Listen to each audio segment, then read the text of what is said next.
Oh, boy, we having a good time here as you welcome to BCSN Game Time. I'm here with Prairie View A&M University coaches, and we're going to surprise you a little bit from a new title. I'm going to save that a little bit as we get into it, but we got Dr. Williams here in terms of getting things done. We're here, 2025 SWAC football media today, and things are winding down.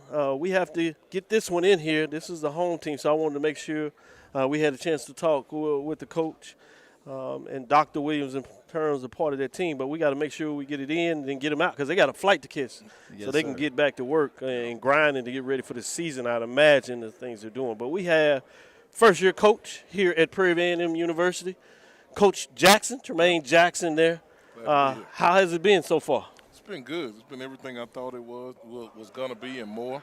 Being back at home, being at a place like Prairie View A&M that can be and will be an elite place, and especially in the game of football. So we're excited. We've been off and rolling. Feels like we've been here for a couple of years, even though we only been here for 7 months, man.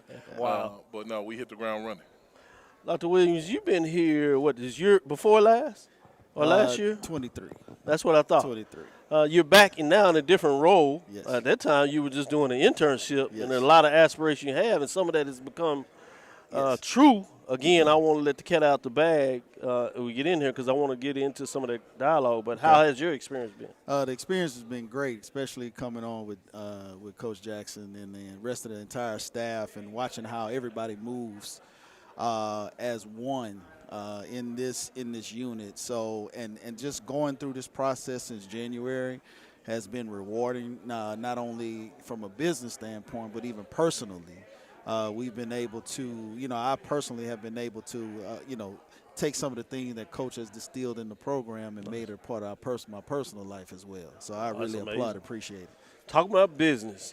Before we talk about business, though, let's talk about what everybody comes to hear and see, which is the team. Now, the point is you want them to take care of business, but tell us how they plan to do it. Who are the two individuals you brought with you today, and why did you bring them with you? Yeah, I'll start with the young men that we brought. We brought Jamal Marshall and Trevon Jones. Jamal has been in our program since he came out of high school. This is his 6th year.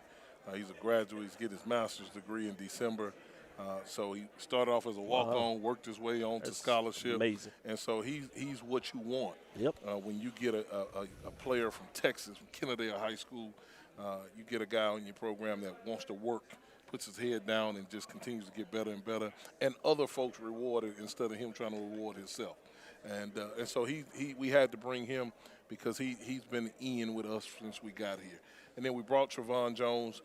Because he's a transfer guy that we brought in January that has been a couple of different places, but absolutely loves Prairie View A&M, loves what our program is doing for him, both on and off the field. Awesome. And so we felt like those were two of a lot of guys that we could have brought, but those two being seniors in their last year, we certainly want to reward them. So do they have I know you do acronyms, the DOG? Dog mentality or the APE, the A mentality? That's yours. That's yours. You tried to slide that in there. That's yours, Doc. No, man, those two guys are certainly dogmatic in their approach. Trevon Jones. For those that know, you know. Yeah, Trevon Jones is a dog off the field as well by being a proud member of Omega Psi Phi. Look at that. So, I had to bring one of the brothers with me. It's smart. It's smart. And so, but those two guys. What did they say, purposeful? Hey, those guys have done everything we've asked them to do. The biggest thing is, Doc, they've been leaders amongst the group. Serious? Our players are running their own practices, man. Those guys have been really instrumental in getting that done. Significant. Yeah, and it's just moved us. Where I sit in my office, man, I'm able to look down there. I told Cruz, I'm able to look down there and just watch guys work. That's probably the best thing about having that office, and those guys are always down there. And so I know we talked about this earlier a little bit, but now you had a little more time. You've been able to evaluate. You bring folks in terms of need areas, depth, some mentality things that you wanted to do. Yep. With that being said, now that you had this time to look at it, what can people expect for this season offensively, defensively, and with special team? Yeah, I think they can expect just a different brand. I don't think Prairie View A&M has seen our brand of ball Offensively, we're going to put the ball in the box, man. That's what you got to do. We're going to have a physical run game. I'm really excited about our offensive line and our run game. We're going to get this quarterback situation settled fairly quickly. Okay. That way that guy has a chance to continue to grow with the team. And then defensively, man, we're going to be very multiple and present different looks. We're going to fly around. And I told somebody earlier, Michael Jackson got a song that go, blah, bop, bop. That's what you're going to hear from us on defense. You might well play that Michael Jackson because we're going to go ahead and we come off this hill, man. We're going to be hitting. And then I think really from a special team standpoint, what we're going to do from a team schematic standpoint is going to be different than what we've seen. We're just not going to line up and punt it in a regular formation. We're going to present some different challenges for people, and I don't think our fans have seen that. Talking here with Dr. Williams. He's come on board to support you in many ways, but one of the things that we're hearing out across the board is GM, general manager. Usually we heard that at the professional level, but as things have changed, the landscape has changed, NIL, the House, NCAA settlement has created an avenue where a lot of folks are bringing in a GM at the collegiate level. You specifically have looked at doing that at Prairie View A&M University for football. Dr. Williams came in one role, but now because of talent in the space, it's my understanding that you have looked at the GM process for your football program. Yep. Tell him what that means at this level. What is he responsible for in terms of, or as much as you can. Yeah, he's responsible for everything. Right. Keep it simple. Talk about why that transition ended up happening and why was it important once you saw that he was nimble enough to make it work. Yeah, one of the reasons why I wanted to hire Dr. Williams, man, is because he knew so many people, but most of all, he wasn't in football. Okay. I wanted an outside-of-the-box perspective. I like it. Football is big business. Yes, sir. Well, you got a bunch of football coaches in the room talking about running power and playing 4-3 defense. That wasn't going to get the business side done. Right. So I wanted to be able to have folks on our staff that I can go talk to in other areas to help improve our program holistically. And let the football coaches do the football, let Dr. Williams do the business side and manage people. Dr. Williams is a professor. He comes from a long line of managing people, and that's what the general manager role is. So we brought him here as the director of scouting, and he set that department up for us. But next thing you know, he was dabbling with social media. Next thing you know, he was dabbling. I had him in meetings with me across campus. And so I went to him and said, hey, man, I'm going to change your role to general manager. HR probably didn't like that. But in football, you're the general manager. And he generally manages everything. He got his hands on everything. So very rarely will you see me in a meeting without Cruz. I've noticed it. Because he's giving me the background, whether it's good or bad, on people. But most of all, he's giving us a different perspective of what it is in the business world. And I think we missed that boat as football coaches.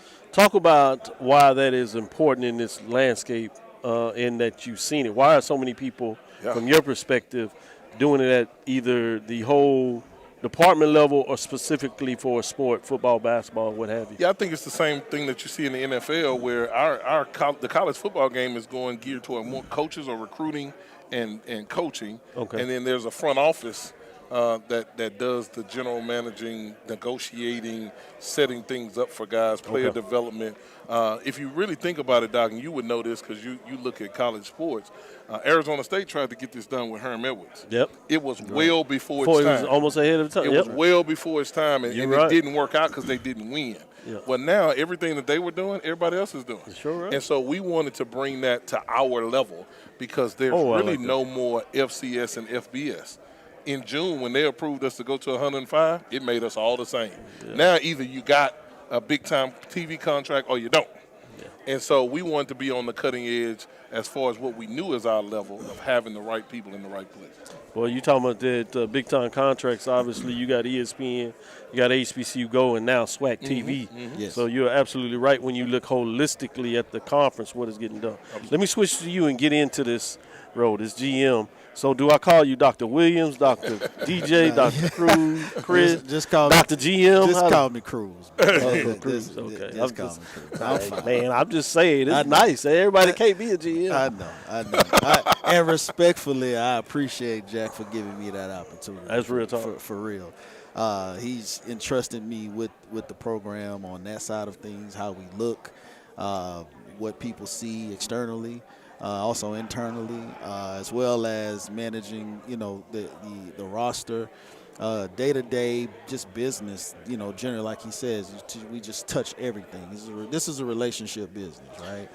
So that's just kind of, I'm good at forming those relationships. Now, how long they last, it's a whole other thing. But, that's real. But I really appreciate it. And I'm thoroughly enjoying what I'm doing right now. Yeah, and it's impressive. As you talking about, you have your ops guy here, you got GM, and they're running things. Quickly came together, and it came together. And I don't know if people understand that. Opportunities oftentimes flash in front of you really quick. And I know you talk about that with players and your coaches for that.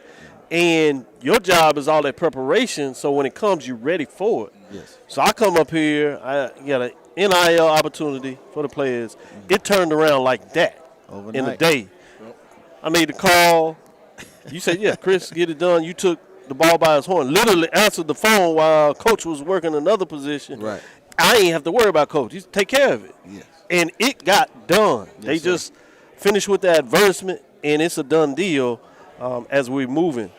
But before we get a little bit about your thoughts and what that role means, how new to the SWAC is this? Or the MEAC? Where else have you heard that there are GMs in the SWAC, MEAC maybe, HBCUs, whatever? What does that look like? Well, from my understanding, before accepting the role, I was aware of Grambling actually having a GM. Okay. Made some other calls and conversations. There are some other folks that's coming on board. I think Valley just actually their secondary coach is the new GM as well. Okay. Alabama State is getting ready to bring on somebody as well. So the GM model, now I can't speak for the MEAC, but the GM model is about to come into play. Okay. And I think we're still discovering what that looks like. I think we have a very finite structure of, okay, let's look at the roster, let's look at player personnel. That's kind of where everybody will probably end up starting, but understanding that it's more to it, especially in the role at Prairie View. It's a lot more that I'm involved with. So, but I couldn't do any of this without the help of Coach Jack, Coach Colbert, the entire team. Like, everybody pulls together. And everybody is a part of the process. Yeah, I see Everybody's a part of the process. Yeah, I see that. Your sports information director, communication person's here, Yes. players, and y'all are making moves, moving around this. Yes. I've had the opportunity to see this over many years, but this is the first time I've had the pleasure to see Prairie View act in the front row, aggressive about making sure they make the rounds. Yes, sir. That they had their voice out there. Yes, sir. So credit to both of you all and Colbert for making that happen, because I think that's a significant step in itself. Yes, sir. People don't know You Coach have Colbert PV makes versus everybody. Yeah. He's here to give him a shout out, and I know y'all are part of helping make sure that happened. Yes. That's pretty good. But go ahead. No, What you I'm gonna saying, say? people don't know Coach Colbert. Man, that dude, him and Cruz, they keep me and the program afloat. Coach Colbert is in a football operations role where he's responsible for two-minute situations in our program. That's on the field. Couldn't have a former high school head coach on your staff and not get no football out of it. There you go. So he's done a lot of different things, Wow. and it just shows to the versatility of our people I like that we've been able to hire, man, because it's these guys keep me. Wherever I need to be, I'm there. Whoever I need to talk to, we talk to. Good. And it's helped. How do you understand your role? When you ask me how do I understand it, Yeah, well, how do you define it? Because Coach basically said that you do whatever's necessary to get things done, which you're doing. But as you understand it from a GM perspective, in addition to whatever you're doing, but that particular role, what does that look like for folks that have heard about it but may not really understand it? What are particular things that you work towards to get done? The first things first is that what I'm trying to do is understand what Coach wants. What the team wants. What are we looking at? How can we get better at every position, and how deep we can get at every position? That kind of falls into the scouting portion of it. Okay. And that as you know, coach didn't mention, but he just said, "Hey man, this is a blank canvas. Go ahead and create it." Right. So we've created a scouting department now, and we're fine tuning the scouting process. We have the recruiting department now, which after we take them from the offer phase into getting them basically signed and into the program. There's a whole process that goes into that component. And then from the recruiting aspect to the field. Okay. So we have to look at all those 3 phases within the recruiting process. Wow. And then turn around. Then we have the marketing element. I know everybody has been seeing what we've been doing social media-wise, and that's intentional. If I was to cuss, I probably would say something to that magnitude, but we are really being aggressive and intentional about who we are. This is our identity. And part of that aggressiveness I've seen as I've been begging some people at Prairie View to understand that you're too close to Houston not to have Houston as part of your ownership and your framework. Absolutely. To do that. So, absolutely. Credit to that in terms of what you do there. As the graphic said, Doc, we are Houston. We are. I like that. I want to see if you're going to play that off. Yeah, we are Houston. I'll get y'all out of here on this, Coach. Last thing is, talk a little bit about your aggressiveness to make sure that Prairie View understands the importance to play their role. Supporters, alumni, one being there in terms of the easiest way that they can support, obviously, buying the tickets, but also, more importantly, making sure their voice and presence is there about being in the stadium. Yeah, now we've been very confrontational with our fans and alums, it's been a good confrontation. People hear the word confrontation and get discouraged. Yeah. No, it's a positive. Yep. We needed to be able to say, hey, hit Control-Alt-Delete for everything that you ever know. And start going with us from right now. Don't get mad because in '97 you didn't get a parking spot and you've been mad ever since. We need you to go ahead and come on forward with us because you have nothing to lose. You have nothing to lose and everything to gain. We've been talking about going to Atlanta since we got here. We used to talk about just winning the SWAC.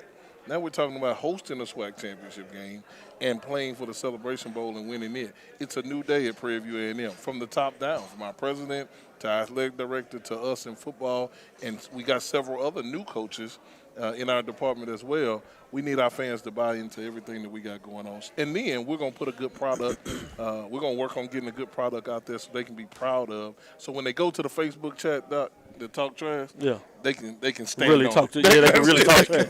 They can stand on it. I like that. We'll leave it right here and park it for the 2025 SWAC Football Media Day, BCSN Game Time. This is Dr. Cavil and Prairie View A&M University with Coach Jackson and Dr. Williams. We'll be right back after this next break. Football fans, HBCU football is back in the ATL with the Cricket MEAC SWAC Challenge Kickoff. Representing the MEAC, North Carolina Central, and representing the SWAC, Southern Eagles, Jaguars, the Marching Sound Machine, the Human Jukebox. The kickoff trophy is up for grabs, and bragging rights are on the line. The rivalry is real. Bring the family and join us pre-game for the fun-filled Coca-Cola fan experience, including band jamborees, food, activations, and fellowship. For tickets and information, visit MEACSWACchallenge.com.